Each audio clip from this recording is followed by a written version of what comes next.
कितने प्रकार की होती है।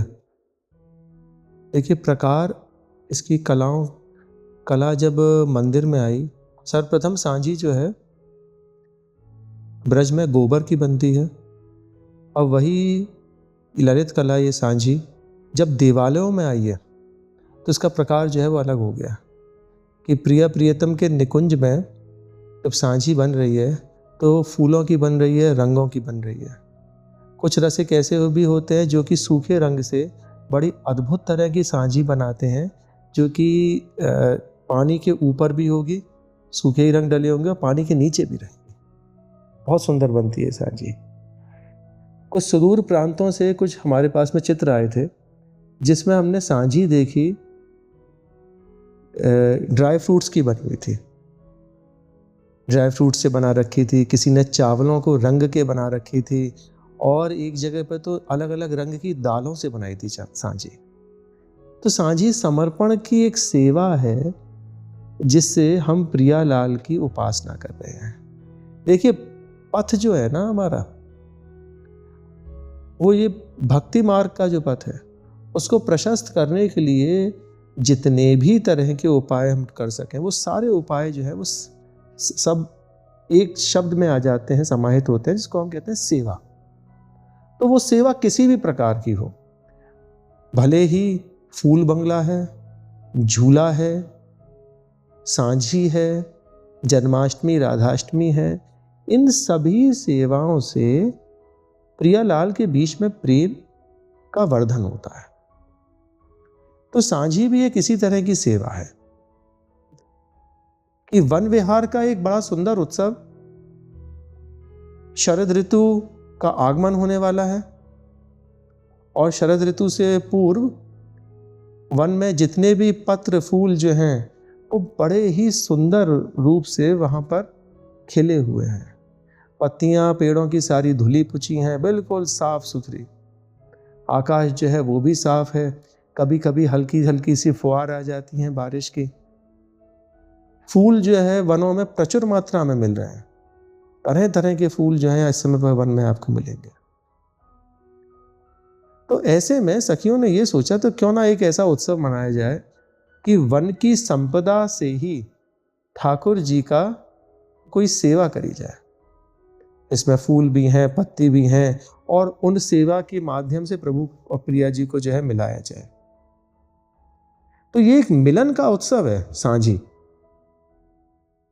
सांझी के बारे में जैसे आपको पहले बताया हमने, संधि, संध्या शब्द से बना है संधि, जहां पर कि दो चीजें मिल रही हैं, कि लाल जी और प्रिया जी आपस में जहां मिल रहे हैं वो सांझी है।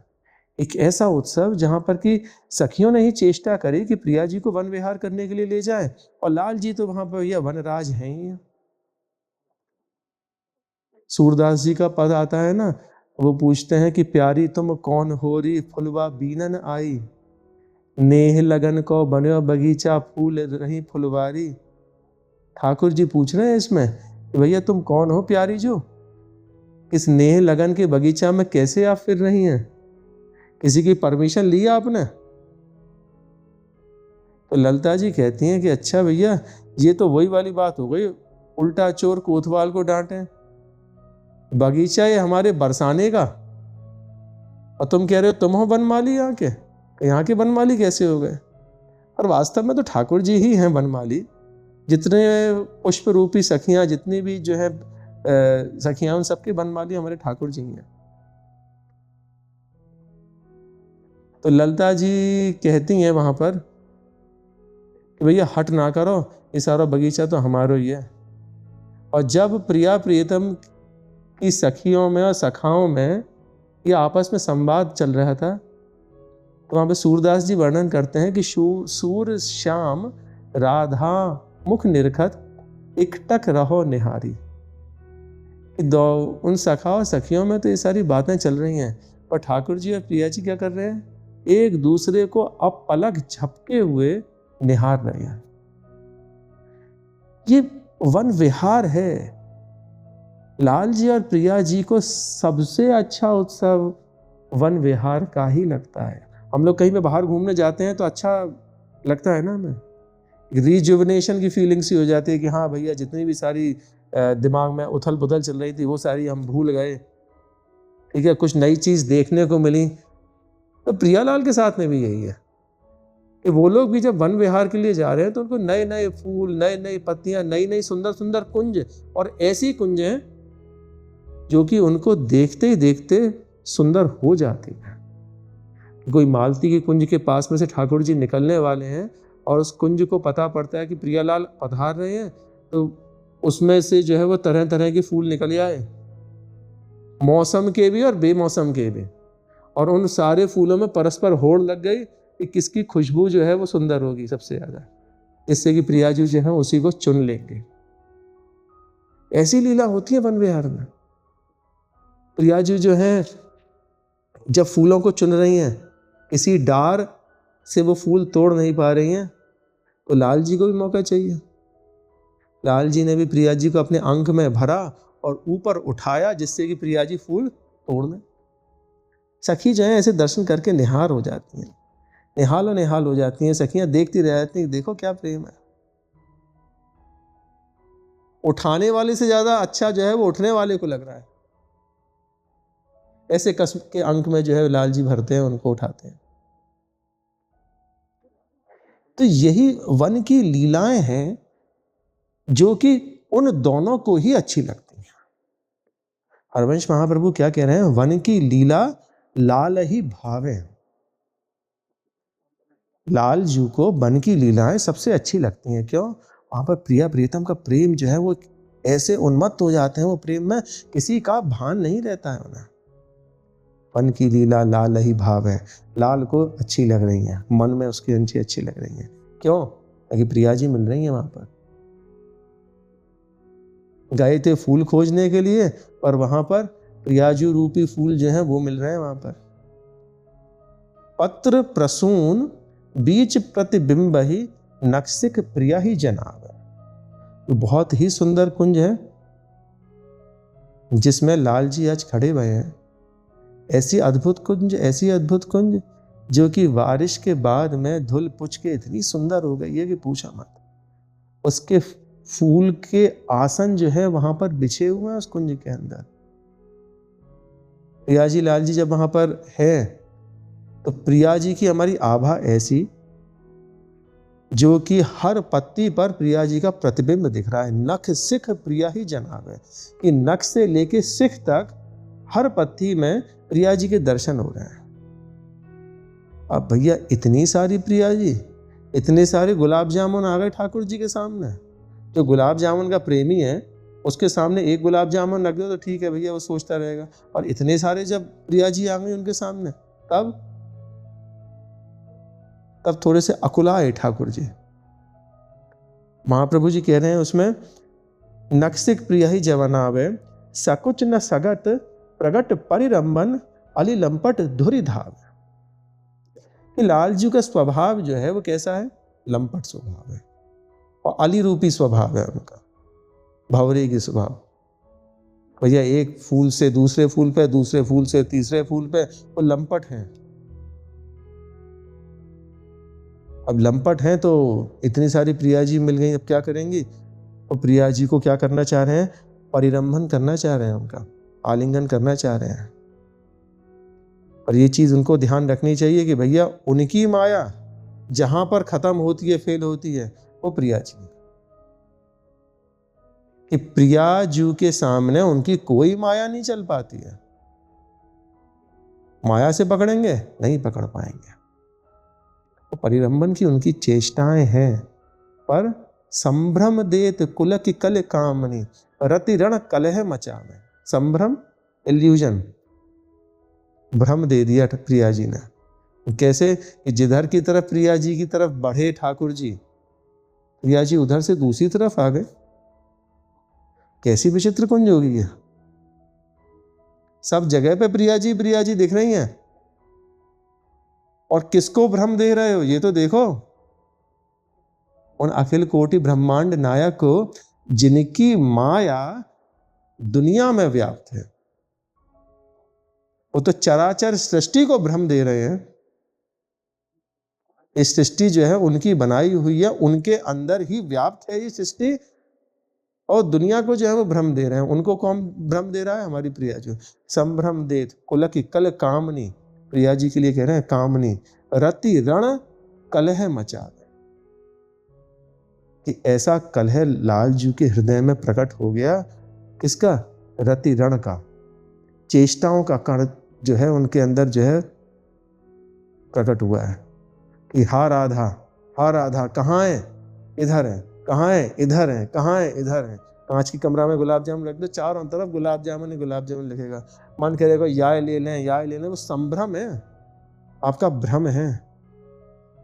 तो आज प्रियाजू का भ्रम में जो है लाल जी परेशान है। दुनिया को ये परेशान करते हैं, आज प्रिया जी ने आज इनको भ्रम में डाला है। ऐसा संभ्रम, कामनी का ऐसा संभ्रम, प्रियाजू लाडली जी का ऐसा संभ्रम, अखिल कोटि ब्रह्मांड नायक नतमस्तक हो गए हैं उस भ्रम के आगे। भैया ये दशाएं जो है सखियों को नहीं सुहाती। सखियां हमेशा यही चाहती हैं कि प्रियालाल का मिलन होता रहे। तो वहां पे हिजी महाराज जब प्रकट रूप में है, इस सजनी के रूप में है, वहां पर देख रहे हैं उलटी सबे समझी नैनन में अंजन रेख बनावे। अब भैया कुछ उल्टी रीत करनी पड़ेगी जिससे कि प्रियाजू की माया जो है, ये संभ्रम एक कम हो सके। और वो कैसे हो सके? उनकी कृपा से ही हो पाए। वो उन लाडली को रिझा लो, उन लाडली को आप रिझाए लो तो वो तो ऐसी दयानिधि है, तुरंत रीझ के आपके ऊपर कृपा कर दे। न कहूं ना रिस कहीं भूले हूं ना हो तो सकी। रघुदास जी कहते हैं कि भैया कोई भूल भी हो रही है, किसी पर रिश्ती नहीं है। तो आज लाल जी की चेष्टाओं को देख देख के आज वो खूब प्रसन्न हो रही है। बस सखियां कह रही हैं कि हरे लाल जी को कष्ट मिल रहा है, प्रिया जी क्या करें? तो उसके लिए उपाय बता रहे हैं कि उल्टी सबे समझी नैनन में अंजन रेख बनावे, कि आज लाल जू का श्रृंगार किया जा रहा है। वो सखियां आज प्रिया जी को प्रसन्न करने के लिए उस उल्टी रीत को कर रहे हैं कि उन परम परमेश्वर को, परम पुरुष को आज सखी बना रहे हैं। कैसे? अंजन रेख लगा रहे हैं, कि आज उनकी आंखन में काजल लगा रहे हैं। उन्हें नित्य विहारी को आज सखी स्वरूप प्रदान कर रही हैं वो सखियां, जैसे कि आज हमारी प्रिया जी प्रसन्न हो मैं। और प्रिया जी जब प्रसन्न होंगे तभी वो संभ्रम जो है वो मिट पाएगा उनकी नेत्रों के आगे से। तो जी महाराज ने जब ये उपाय बताया हित सजनी जी ने, तो कह रहे हैं कि जय श्री हित हरिवंश प्रीत रीति रस सजनी श्याम कहावे। आज श्याम जी जो है वह सजनी बने हैं। किस कारण से? प्रीत की रीत के कारण से। वो जानते हैं कि प्रीत की रीत ऐसी ही उल्टी होती है। स्वामिनी को रुझाने के लिए आज अखिल कोटि ब्रह्मांड नायक, जो कि जिसको कि इस तरह से कह दे रहे हैं कि भैया कृष्णम वंदे जगत गुरुम, जो जगत के गुरु हैं, वो आज प्रीति के रीति के बस में आते हुए क्या बन रहे हैं? सजनी बन रहे हैं। प्रिया जी की निज सजनी बनने को तैयार हैं, प्रिया जी का निज सखी बनने के लिए तैयार है। और ये रास्ता जो है उनकी प्रिय सखियन ने ही दिखाया है कि आज लाडली को रिझाना है, आपको इस भ्रम की माया को आपको मिटाना है। तो आप क्या करो? आज जो है वो सखी स्वरूप धारण करो। सोचो कितने सुंदर दर्शन होंगे, कैसी लीला होगी जिसमें श्री महाप्रभु जी अली के रूप में वह कुंज में विराजमान है और लाल जी का श्रृंगार कर रहे हैं सखी स्वरूप में। जाको की देख के प्रियाजू को भी जो है आज क्या आ गया, उन पर तरस आ गया। और तरस आने के बाद में वह भ्रम को खत्म करके आज लाल जी के जो है प्राण रक्षा कर रही है।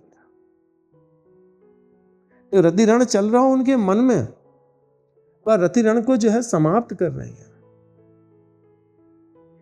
ऐसी दयालु कृपालु हमारी प्रियानिधि प्रियाजू जो है सरकार ऐसी है।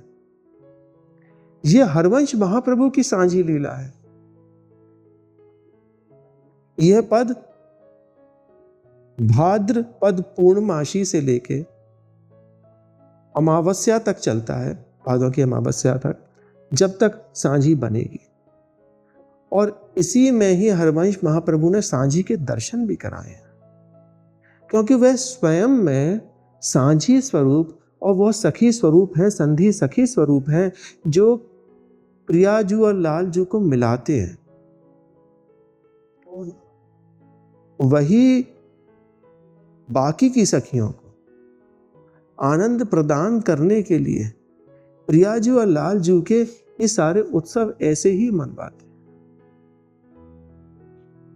और जितने भी रसिकाचार्य वृंदावन में आए और उन्होंने वृंदावन की उपासना करी, उन सब की यही पृष्ठभूमि है कि किस तरह से उन दोनों की सेवा करी जाए कि जिससे उनके बीच में प्रेम बढ़े। हिताचार्य महाप्रभु की तो है ही है, स्वामी जी की, श्री हरिराम व्यास जी की, षड गोस्वामी आचार्यों की, सबकी यही पृष्ठभूमि रही है। तो यह वृंदावन किसका? नित्य विहारी और नित्य विहारन का, वनराज और वनरानी का। और उन वनराज और वनरानी की तो ऐसी ही ऐसी सदैव लीलाएं चलती रहती हैं। और कहीं ना कहीं आपको एक चीज और मिलेगी कि यही सांझी लीला पृष्ठभूमि है आगे की शरद ऋतु में रास की।